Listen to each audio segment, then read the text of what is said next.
everyone, this is Dr. Spandana, pediatrician from UK. Welcome back to our channel. So నేను నా ఛానల్లో medical related videos చేస్తానండి. మీకు వాటి మీద ఇన్ఫర్మేషన్ కావాలి అని అంటే నా ఛానల్ని వాచ్ చేయండి, దాంతోపాటు లైక్ చేసి షేర్ చేసి సబ్స్క్రైబ్ చేయండి. సో ఇప్పుడు ఉన్న ప్రజెంట్ జనరేషన్లో చాలామంది వెయిట్ లాస్ కావాలని చాలా ప్రయత్నాలు చేస్తూ ఉంటారు కదా. వాళ్ళందరి కోసం నేను నా ఛానల్లో ఫ్రీగా 90 days డైట్ ఛాలెంజ్ని స్టార్ట్ చేశాను. చాలా 90 days వీడియోస్ నేను ఆల్రెడీ పోస్ట్ చేశాను. ఎవరైతే వెయిట్ లాస్ కావాలనుకుంటున్నారో, హెల్తీగా తింటూ హెల్తీగా వెయిట్ లాస్ అవ్వాలనుకుంటున్నారో వాళ్ళందరూ ఇంకా ఆలస్యం చేయకుండా నేను నా స్క్రీన్ పైన చూపించే వాట్సాప్ నంబర్కి మీ హైట్, వెయిట్ అండ్ ఏజ్ని వాట్సాప్ చేశారు అని అంటే నేను మీకు ఏమన్నా ఎటువంటి చేంజెస్ చేసుకోవాలన్నా మీ డైట్లో కూడా నేను మీకు హెల్ప్ చేస్తాను. మీ డైట్ని ఎలా స్టార్ట్ చేయాలో కూడా మీకు గైడ్ చేస్తాను అనమాట.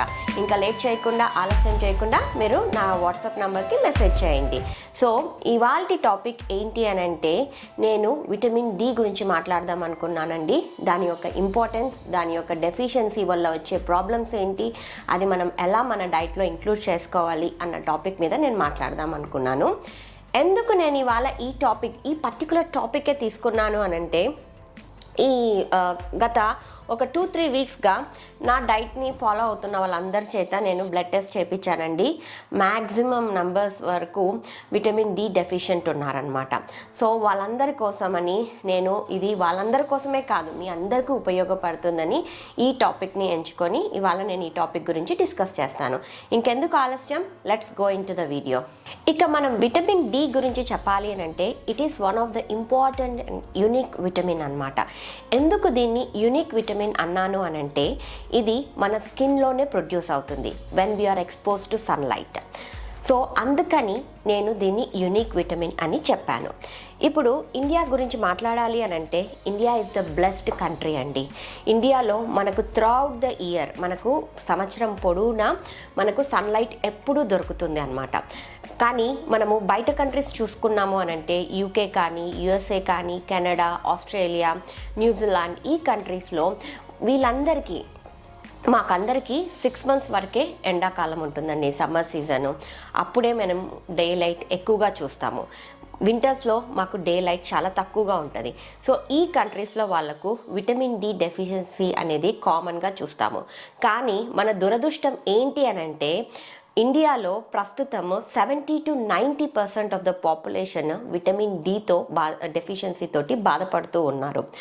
ఈవెన్ మనకు సన్లైట్ ఉన్నా కూడా మనకున్న ప్రజెంట్ జనరేషన్ బిజీనెస్ వల్ల, వాళ్ళ వర్క్ షెడ్యూల్స్ వల్ల, అపార్ట్మెంట్ కల్చర్ అని చెప్పేసి ఇంట్లోనే ఉండిపోయి బయటికి వెళ్లకుండా ఆ సన్లైట్కి ఎక్స్పోజర్ కాకుండా మనం చాలా మటుకు విటమిన్ డి డెఫిషియన్సీ తోటి బాధపడుతూ ఉన్నాం అన్నమాట.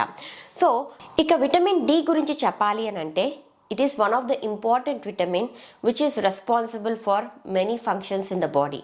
ఈ విటమిన్ డి యొక్క ఫంక్షన్ ఏంటి అని అంటే మన బోన్ని స్ట్రెంథనింగ్ చేస్తుంది అనమాట. ఈ మన బోన్స్ అన్ని స్ట్రాంగ్గా ఉండాలి అంటే మనకు మంచి విటమిన్ డి మన బాడీలో ఉండాలి. దాంతోపాటు మన కాల్షియం అబ్జార్ప్షన్కి చాలా ఉపయోగపడుతుంది. మనం బోన్స్ అన్నీ ఫామ్ అయ్యేది కాల్షియంతోనే ఫామ్ అవుతుంది అనమాట. మనం తినే డైటరీ ఫైబర్లో ఎప్పుడైతే కాల్షియం ఉండి మన బాడీలో యాక్టివ్ విటమిన్ డి ఉంటుందో అప్పుడే మనం తిన్న కాల్షియం బాగా మన బాడీలో అబ్జార్బ్ అయ్యి మన బోన్స్లో మంచిగా స్ట్రాంగ్గా చేయడానికి హెల్ప్ అవుతుంది. ఎప్పుడైతే మనకు స్ట్రాంగ్ బోన్స్ ఉండవో పిల్లలలో మనం ఎక్కువ ఆ స్ట్రెంథనింగ్ లేకపోవడం వల్ల రికెట్స్ అన్న ప్రాబ్లం చూస్తాము. అదే పెద్దవాళ్ళల్లో అయితే ఎప్పుడైతే వాళ్ళ బోన్ స్ట్రెంత్ కోల్పోతారో అప్పుడు వాళ్ళకు ఆస్టియోపోరోసిస్ అన్న ప్రాబ్లమ్ని ఎక్కువగా చూస్తాము. సో మనం తిన్న ఫుడ్లోంచి మన కాల్షియం బాగా అబ్జార్బ్ కావడానికి విటమిన్ డి చాలా ఉపయోగపడుతుంది. దాంతోపాటు ఎప్పుడైతే మన బాడీలో విటమిన్ డి సరిగ్గా ఉండదో, vitamin D is very important for maintaining blood pressure. మన బ్లడ్ ప్రెషర్ మెయింటైన్ చేయడానికి, మనకు ఎటువంటి హార్ట్ ప్రాబ్లమ్స్ రాకుండా కాపాడడానికి విటమిన్ డి చాలా ఇంపార్టెంట్ అనమాట. ఇట్ ఆల్సో ప్రివెంట్స్ డయాబెటీస్ రాకుండా హెల్ప్ అవుతుంది. మళ్ళీ సర్టన్ క్యాన్సర్స్ రాకుండా, colon cancer, breast cancer, prostate cancer రాకుండా కూడా మనకు హెల్ప్ అవుతుంది. మన ఇమ్యూన్ సిస్టమ్కి విటమిన్ డి చాలా ఇంపార్టెంట్. ఇట్ ప్రివెంట్స్ ఎటువంటి ఇన్ఫెక్షన్ రాకుండా మనల్ని కాపాడుతుంది అనమాట. ఎప్పుడైతే మనం విటమిన్ డి డెఫిషియన్సీని ఎదుర్కొంటామో అప్పుడు మన బాడీలో మన కాల్షియం ఇంబ్యాలెన్స్ చూస్తాము. దాంతోపాటు మన ఇమ్యూన్ సిస్టమ్ని కూడా ఇంబ్యాలెన్స్ అయ్యే ప్రాబ్లమ్ని ఎక్కువగా చూస్తామన్నమాట. మన బాడీలో విటమిన్ డి డెఫిషియన్సీ ఉన్నప్పుడు ఎటువంటి సైన్స్ అండ్ సిమ్టమ్స్ చూస్తాము దాని గురించి ఇప్పుడు నేను మీకు ఎక్స్ప్లెయిన్ చేస్తాను. ఫస్ట్ ప్రాబ్లం ఏంటి అని అంటే లో ఇమ్యూనిటీ. ఎప్పుడైతే మనకు లో ఇమ్యూనిటీ వస్తుందో విటమిన్ డి డెఫిషియన్సీ వల్ల ఎక్కువ కాఫ్స్ అని కోల్డ్స్ అని మనము ప్రాబ్లమ్స్ని ఫేస్ చేస్తాము. దాంతోపాటు respiratory problems like sinusitis, asthma, allergy ఇవి కూడా ఎక్కువ శాతం మనము ఫేస్ చేస్తూ వస్తామన్నమాట. ఇంకా నెక్స్ట్ ప్రాబ్లం ఏంటి అని అంటే డిప్రెషన్. ఏంటి మేడం విటమిన్ డికి డిప్రెషన్కి రిలేషన్ అని అనుకుంటున్నారా? మన బ్రెయిన్ హెల్త్ అండ్ యాక్టివిటీని మంచిగా రన్ కావడానికి రిసెప్టార్స్ అవసరం అనమాట. ఈ రిసెప్టార్స్ యాక్టివ్గా ఫంక్షన్ కావాలి అని అంటే విటమిన్ డి చాలా ఇంపార్టెంట్. సో ఎప్పుడైతే విటమిన్ డి డెఫిషియన్సీ ఉంటుందో ఈ రిసెప్టార్స్ సరిగ్గా పనిచేయవు. ఇలా పనిచేయడం పోకపోవడం వల్ల మన బ్రెయిన్ యాక్టివిటీ కానీ మన బ్రెయిన్ హెల్త్ దెబ్బతింటుంది. అప్పుడు మనము మూడ్ స్వింగ్స్ అని, డిప్రెషన్ అని ఈ ప్రాబ్లమ్స్ని చూస్తామన్నమాట. ప్రాబ్లం ఏంటి అంటే ఇప్పుడు ప్రజెంట్ జనరేషన్లో ప్రతి ఒక్కరూ ఫేస్ చేస్తున్న problem hair fall. Vitamin D deficiency వల్ల హెయిర్ ఫాల్ చాలా మటుకు చూస్తామన్నమాట. Vitamin D is one of the important for hair గ్రోత్కి. ఎప్పుడైతే దాని డెఫిషియన్సీ ఉంటుందో మనం అలోపేషియా అన్న ప్రాబ్లమ్ని ఎక్కువగా చూస్తాము. ఇంకా నెక్స్ట్ థింగ్ ఏంటి అని అంటే weight gain. Vitamin D deficiency ఉండడం వల్ల మన బాడీలో ఫ్యాట్ అక్యూములేట్ ఎక్కువగా అవుతుంది. దట్టు బెల్లీ ఫ్యాట్ అక్యూములేషన్ ఎక్కువగా చూస్తామన్నమాట. ఇంకా నెక్స్ట్ ప్రాబ్లం ఏంటి అని అంటే బాడీ పెయిన్స్ అండ్ ఏక్స్. ఎప్పుడైతే విటమిన్ డి డెఫిషియన్సీ తక్కువగా ఉంటుందో మన బాడీలో calcium and phosphate metabolism imbalance అవుతుంది. సో అలా జరిగినప్పుడు మన బాడీలో బోన్స్ వీక్ అవుతాయి. ఆ వీక్నెస్ వల్ల మనం జాయింట్ పెయిన్స్ ఎక్కువగా చూస్తాము. దాంతోపాటు మజిల్ క్రాంప్స్ కూడా మనము ఎక్కువగా గమనిస్తామన్నమాట. ఇంకా ఇంకో మాట చెప్పాలి అని అంటే విటమిన్ డికి డయాబెటీస్కి ఏం సంబంధం ఉంది? సో విటమిన్ డి డయాబెటీస్లో ఒక ఇంపార్టెంట్ రోల్ని ప్లే చేస్తుంది. మనకు డయాబెటీస్ దేనివల్ల వస్తుందండి? మన షుగర్ ఎక్కువగా కావడం వల్ల డయాబెటీస్ వస్తుంది. ఈ షుగర్ని మన బ్లడ్లోంచి సెల్స్లోకి తీసుకువెళ్ళాలి అంటే ఇన్సులిన్ పనిచేయాలి. ఈ ఇన్సులిన్ యాక్టివ్గా పనిచేయడానికి ఒక పాత్వే కావాలన్నమాట. ఈ పాత్ని కరెక్ట్గా రన్ చేయడానికి విటమిన్ డి చాలా ఇంపార్టెంట్. ఎప్పుడైతే విటమిన్ డి డెఫిషియన్సీ ఉంటుందో అప్పుడు ఈ ఇన్సులిన్ పాత్వేస్ సరిగ్గా పనిచేయవు. అందుకనే మనకు గ్లూకోజ్ స్పైక్స్ కూడా ఎక్కువగా ఉంటాయి, డయాబెటీస్ కూడా మనము ఎక్కువగా చూస్తామన్నమాట. సో మనం విటమిన్ డి డెఫిషియన్సీ వల్ల ఇన్ని ప్రాబ్లమ్స్ ఫేస్ చేస్తున్నాం కాబట్టి మనము డెఫిషియన్సీ కాకుండా మనము జాగ్రత్తగా మనల్ని కాపాడుకోవాలన్నమాట. ఇక నెక్స్ట్ మన బాడీలో విటమిన్ డిని ఎలా తీసుకోవాలి దాని గురించి చెప్పాలి అని అంటే sunlight is a good source of vitamin D.